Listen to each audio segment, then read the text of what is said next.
Hey, I'm Amanda Wood here with Cody Jones in the Swamp, wrapping up this 61-13 victory against New Mexico State. We finally got to see what everyone was talking about with the two quarterbacks today, Will Grier, Treon Harris. We saw a lot of potential in both of them for the rest of this season. Coach McElwain said that they could probably both be playing for the rest of the season. He still hasn't given any separation in the two. Cody, what did you take out of those two quarterbacks, and who do you think will get the ball going into the rest of the season? Yeah, it's a good question. I think he saw a lot of things out of Treon Harris that I think, frankly, were better than he showed last year. And he really looks like he's a guy that has improved quite a bit. Starts the game 7 for 7. Maybe not the greatest throws, but still, I mean, they're completions. And frankly, with what we've seen the past couple of years, that's a pretty big deal. So I think he looked pretty good there. And then Grier comes in. First pass is about as ugly as possible. From then on, he looked pretty dialed in. And you can tell there's a difference between the two, and the ball just comes out of Grier's hand a whole lot easier. And there's so much more arm strength there. That's really the big difference between the two. I think Grier was probably more accurate of the two as well, but you can't really discount what Harris did. This is a really difficult game. I think most people expected Grier to be the guy, but I don't think you can come out of this game and make that decision with as good as Harris looked. I think this is something they're still going to play with a little bit next week and just kind of figure it out as they head into SEC play, maybe for Kentucky, but like you said, maybe they keep going with both of them if that's what they feel like is best. And the guy who won the starting job at running back, Kelvin Taylor, we saw him actually come alive tonight, something we haven't seen from him in the past couple seasons. Those were a little bit rusty, but we also saw Jordan Cronkrite and Jordan Scarlett scored touchdowns as well tonight, just like Kelvin Taylor did.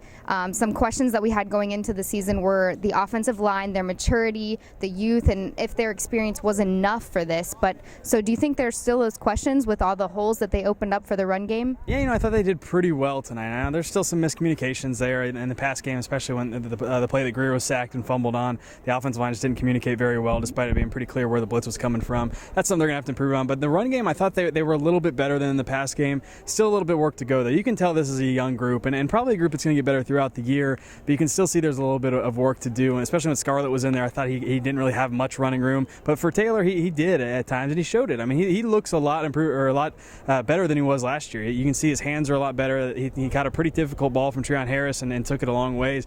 I don't know if he makes that catch last year. So this whole group has improved quite a bit. Taylor did have an issue in pass protection. That's something that's kind of plagued him throughout his entire career. So they're still kind of trying to find the right mix of those guys, but I think it's a good sign for him that really all three of them look pretty good tonight.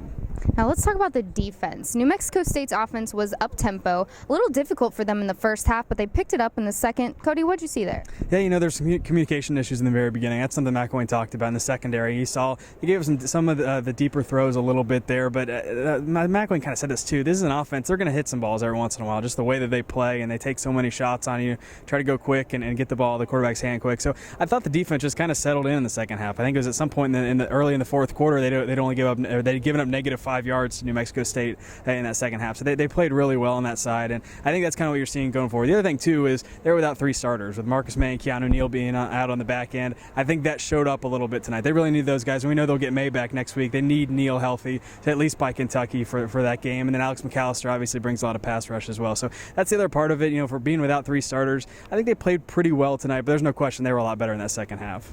All right, well, that is it for your rapid recap for New Mexico State. Keep it locked right here on FightingGators.com for all your Gator sports updates. For Cody Jones, I'm Amanda Wood.